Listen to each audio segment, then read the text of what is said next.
वानर बालक निरंतर हमारे महावीर असुरों का अंत कर रहा है। जाओ जाओ और जाकर सुमेरु पर दृष्टि रखो। आगे अभी तुम्हें और बड़े बड़े कार्य करने हैं। और सुनो, भविष्य में कोई अशुभ समाचार ना लेकर आना। आप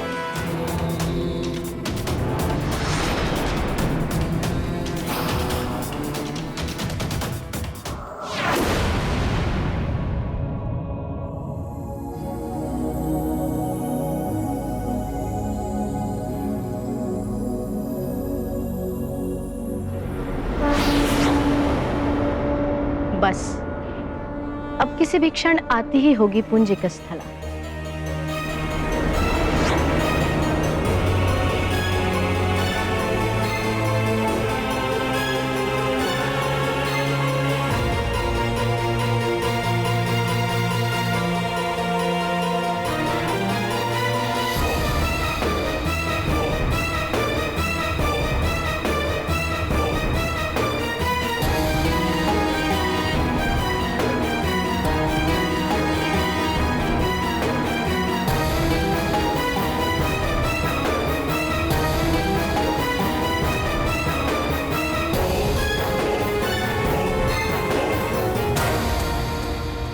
स्वागत है तुम्हारा पुंजिक स्थला। अप्सरा धर्म की विजय का प्रमाण है तुम्हारा स्वर्गलोक आना। ये पुष्प तुम्हारे स्वागत के लिए और ये नुपुर तुम्हारे पांव की शोभा के लिए।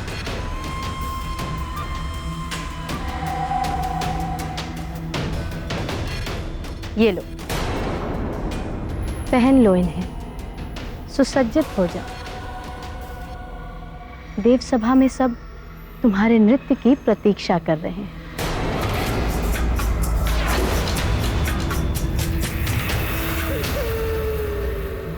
क्या हुआ पुंजिक स्थला? अच्छा चलो, मैं तुम्हें अपने हाथों से सुसज्जित कर देवराज की सभा में लेकर चलती हूँ। तुम्हारे कक्ष को भी मैंने अपने हाथों से ही सज्जित किया है। चलो।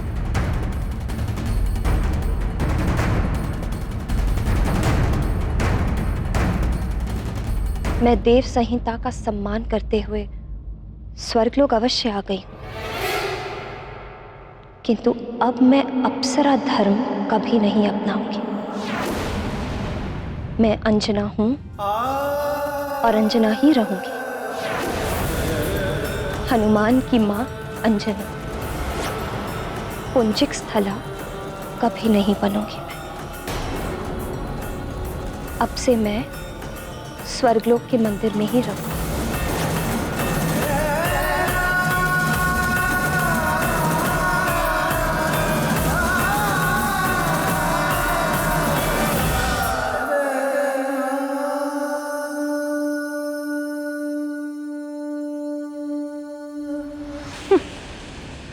मां होने का दंभ अभी तक नहीं गया सुमेरु महारानी के मन से। अब स्वर्गलोक आ ही गई हो तो एक ना एक दिन अप्सरा धर्म भी अपना ही लोगी पुंजिक स्थला।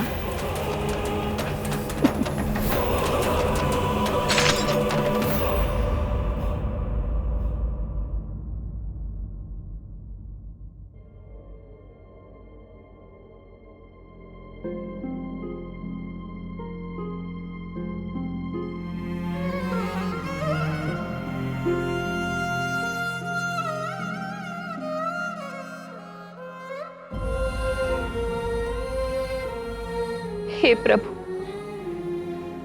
ये कैसे दिन देखने पड़ रहे हैं मुझे। मैं तो नियति के हाथों पे वश हूं, फिर भी अपने पुत्र से बिछड़ने की वेदना सहन नहीं कर पा रही। किंतु मेरा हनुमान तो अबोध, उसकी तो कोई विवशता भी नहीं। फिर वो मेरे विद्रोह की पीड़ा को कैसे सहन कर पाएगा? उसको क्यों अपनी मां से बिछड़ने का दंड दिया जा रहा है? आपसे बस इतनी विनती है प्रभु, मेरे स्वामी सकुशल लौट आए सुमेरु। अब तो उन्हीं को हनुमान के माता पिता बनकर उसका पालन पोषण करना होगा। उन्हें इन परिस्थितियों का सामना करने की शक्ति प्रदान कीजिए। मेरी ममता रो रही है, मेरा वात्सल्य विवश है तड़पने के लिए।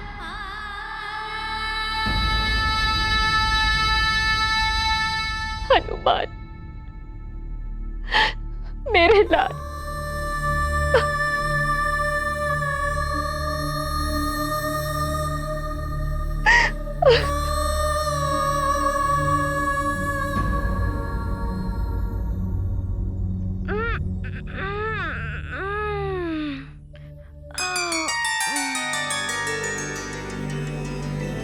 कराग्रे वस्ते लक्ष्मी, करमध्ये सरस्वती, करमूले तु गोविंद, प्रभाते कर दर्शनम।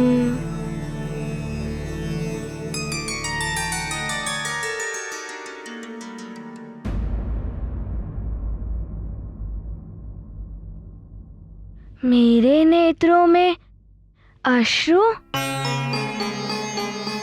किंतु माँ, आप अभी तक सोई नहीं।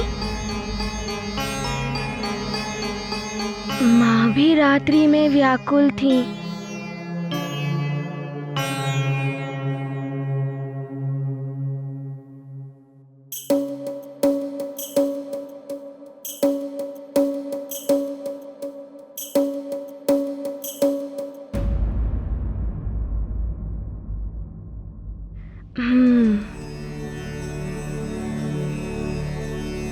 समुद्र वसने देवी, पर्वतस्तन मंडिते, विष्णु पत्नी नमस्तुभ्यं, पाद स्पर्शं क्षमस्व मे।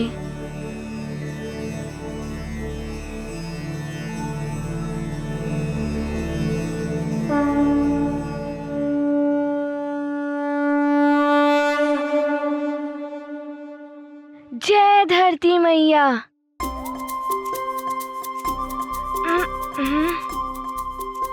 अब माँ और पिताश्री का आशीर्वाद लेना है।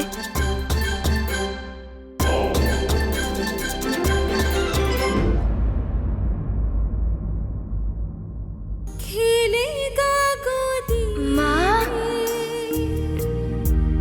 तेरी जब लल्ला, जग तुझी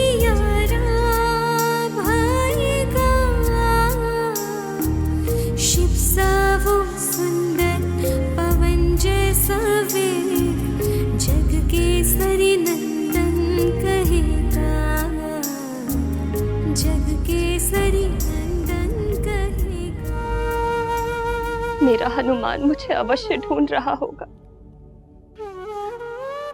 मेरे बिना तो भोजन भी नहीं करता, और स्वामी मुझे वहां नहीं पाएंगे तो जाने क्या होगा। माँ, आप कहाँ हैं माँ? माँ, माँ आप कहाँ हैं?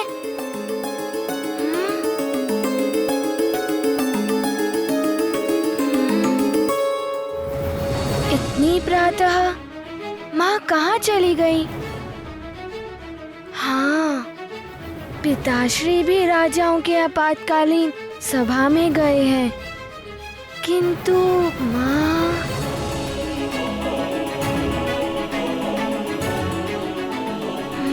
देखता हूँ। आप कहाँ हैं माँ? माँ, आप कहाँ हैं माँ?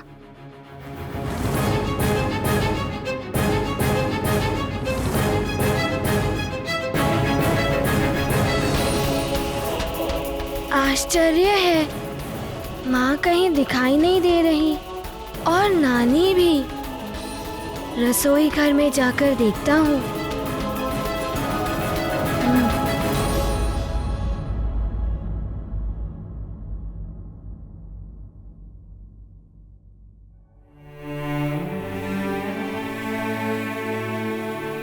प्रणाम महारानी शची। प्रणाम। ये क्या कर रही हो पुंजिक स्थला?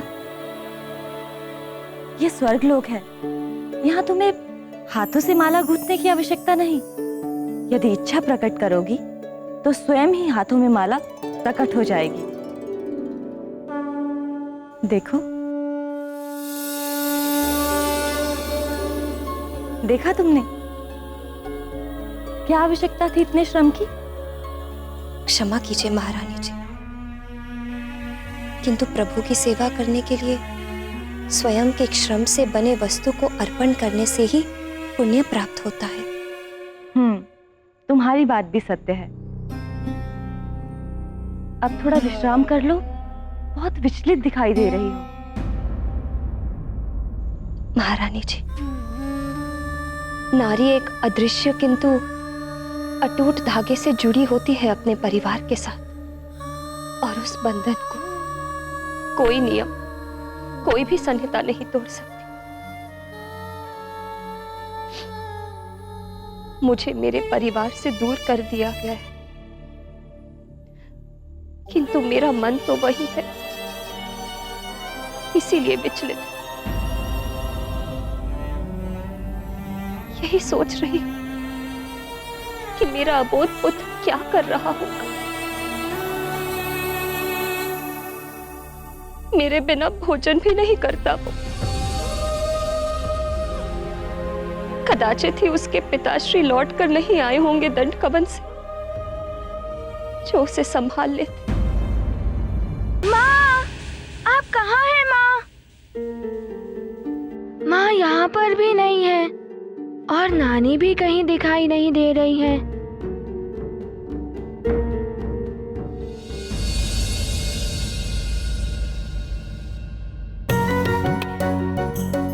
अरे वाह, लड्डू!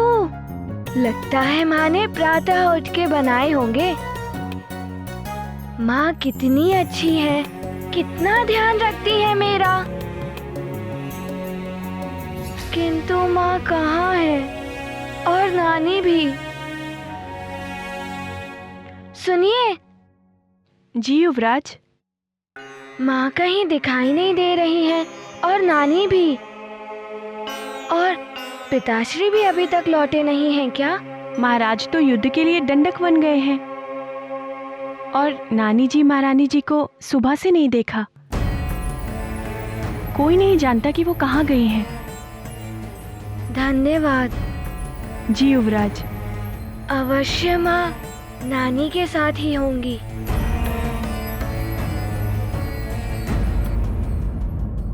माँ, माँ यहाँ पर भी नहीं है।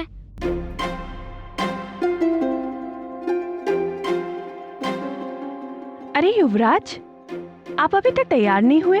माँ कहीं दिखाई नहीं दे रही है। अच्छा, महारानी जी किसी कार्य से बाहर गई होंगी। चलिए मैं आपको तैयार कर देती हूँ। ठीक है, चलिए। चलिए युवराज। पुत्र हनुमान, अब तुम बड़े हो गए हो, तुम्हें अपना ध्यान स्वयं रखना होगा। रुक जाइए। क्या हुआ युवराज?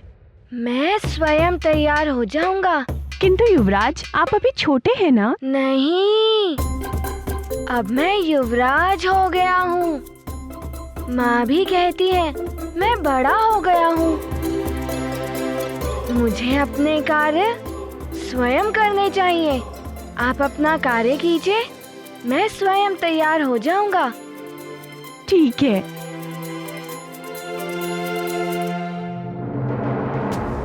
यहाँ स्वर्ग में किसी प्रकार के दुख का आभास नहीं होता किसी को, किंतु मैं पुत्र विछोह का दुख समझ सकती हूँ। मैं जानती हूँ कि संतान उसकी माँ का ही अंश होती है। माँ और संतान भले ही कहीं भी हो, किसी भी लोक में हो, आत्म रूप से अवश्य जुड़े होते हैं। माता पिता के सुख दुख से उसकी संतान भी प्रभावित होती है। आप सत्य कह रही हैं महारानी जी। तो क्या तुम चाहती हो तुम्हारा पुत्र दुखी रहे?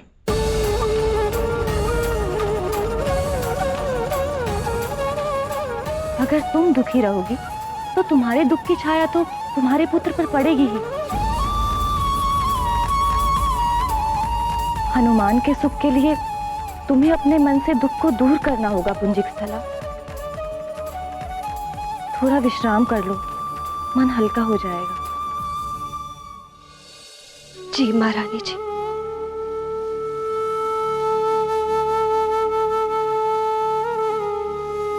पुत्र हनुमान, मुझे क्षमा करना मेरे लाल।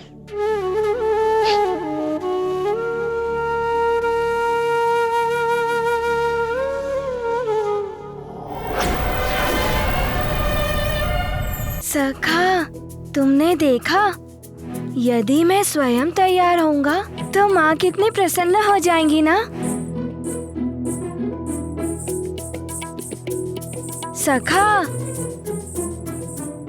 अब मैं तुम्हें भी स्नान कराऊंगा।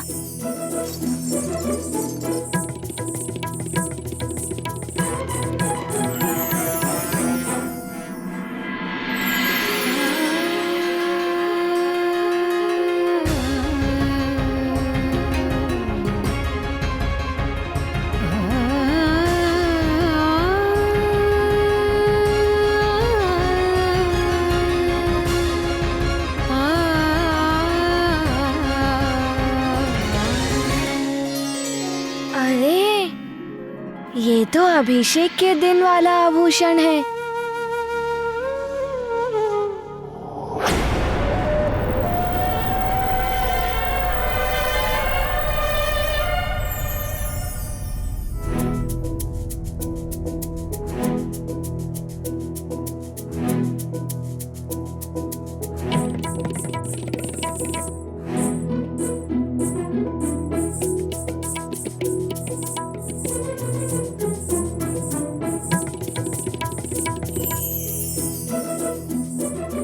कैसे पहनूं?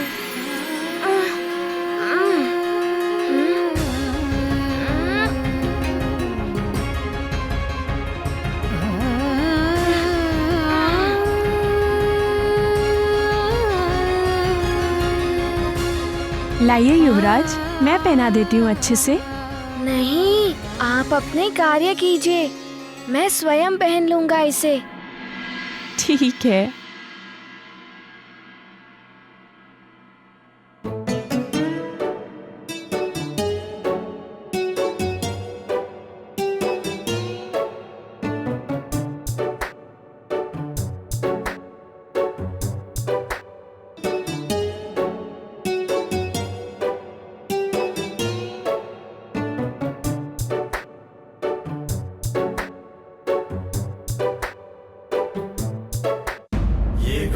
महाबली हनुमत की रुचिकर लीला राम भगत की। जय जय जय रघुनंदन राम, जय जय जय महाबली हनुमान। मान दिया है इतना ज्ञान, मेरे बिन ये रखना ध्यान। नित्य कर्म और पूजा पाठ करना स्वयं पुत्र हनुमान। हनुमत रखते सीख का ध्यान, सचित स्वयं हो करते ध्यान। हनुमत हैं बड़े आज्ञाकारी, करते कार्य मंगलकारी। अरे वाह युवराज, आपने तो सब कुछ स्वयं ही कर लिया आज। हाँ, अब तो माँ भी प्रसन्न होंगी ये देखकर। हाँ, चलिए अब भोजन कर लीजिए। पहले माँ को तो आने दीजिए, मैं माँ के साथ ही भोजन करूँगा।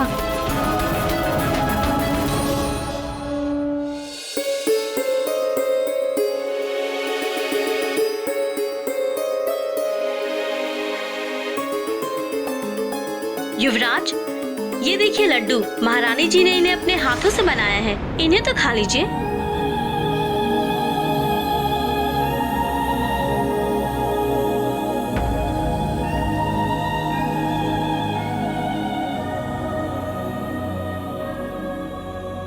ना जाने क्यों ये लड्डू भी अच्छा नहीं लग रहा है।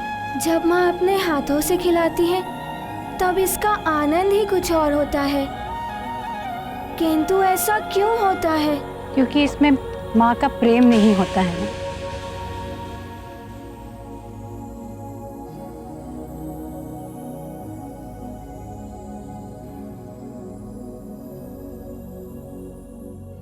नानी, आप अकेली हैं?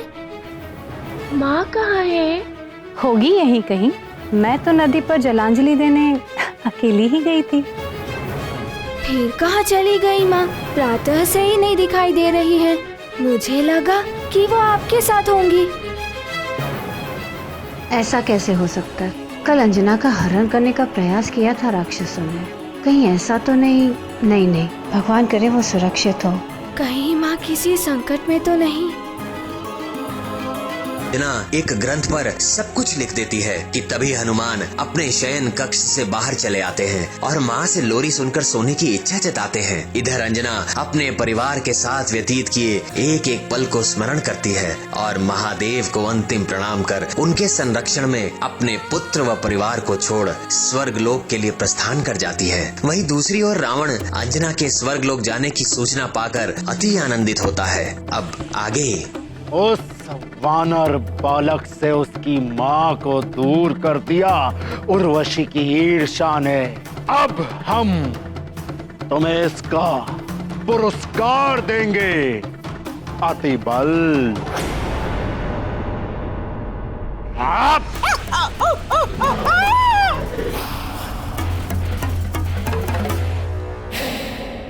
शुभ समाचार सुनाने के लिए हम तुम्हें पुरस्कार देते हैं अतिबल। तुम्हारा ये जीवन और अशुभ समाचार सुनाने के लिए हम तुम्हें अब दंड देते हैं, यहाँ लटका कर। कौन सा शुभ समाचार प्रभु? यही के वो वानर बालक निरंतर हमारे महावीर असुरों का अंत